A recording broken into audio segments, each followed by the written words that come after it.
আবারও নামখানা এলাকায় নদীর বাঁধে বড় ফাটল। বাঁধ তৈরির নামে নানা রকম দুর্নীতির অভিযোগ শাসক দলের বিরুদ্ধে।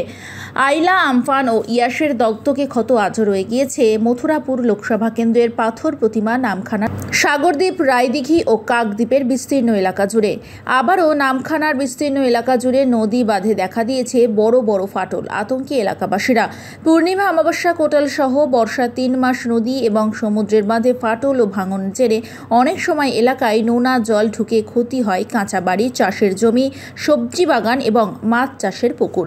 সুন্দরবনবাসীদের অভিযোগ, ভোট এলেই বাঁধ তৈরি নিয়ে হাজারো প্রতিশ্রুতি দেয় শাসক দলের নেতারা, আর ভোট ফুরলে যে কে সেই। আর ভাঙন আটকাতে বাঁশ ও কাঠের রেলিং দিয়ে মাটির বাঁধ নির্মাণ করা হয়, তা খুবই নিম্নমানের। তাতে বিশেষ কিছু কাজ হয় না বলেই অভিযোগ। মাটির বাঁধ নির্মাণে দুর্নীতির অভিযোগ তুলে গত কয়েক বছর ধরে স্থায়ী কংক্রিটের বাঁধ তৈরির দাবি জানিয়ে আসছেন উপকূলের বাসিন্দারা, কিন্তু তাদের দাবি কেউ কোনো রকম কর্ণপাতই করে না। আর তাই নির্বাচনের মুখে বেহাল নদী ও সমুদ্র বাঁধের ভাঙন সমস্যার পাশাপাশি তৃণমূল নেতাদের দুর্নীতির অভিযোগ তুলে সরব হয়েছে বিরোধীরা। ভোটের প্রচারে এক ধাপ এগিয়ে বিজেপি স্থায়ী কংক্রিটের বাঁধ নির্মাণের প্রতিশ্রুতিও দিচ্ছে। বর্তমানে মথুরাপুর লোকসভা কেন্দ্রের ভোটার সংখ্যা 18,16,456 জন।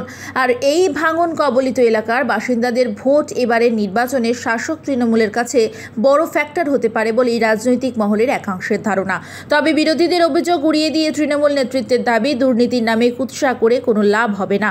ওরা মিথ্যে কথা বলছে। সুন্দরবন জুড়ে সমস্ত নদী এবং সমুদ্র বাঁধ স্থায়ী করা হচ্ছে। ভাঙনের বড় অংশে কংক্রিটের বাঁধ তৈরি হয়েছে ও কাজও চলছে। মানুষ সব জানে, তাই উন্নয়নকে সামনে রেখেই মানুষ আবার তৃণমূলকেই ভোট দেবে।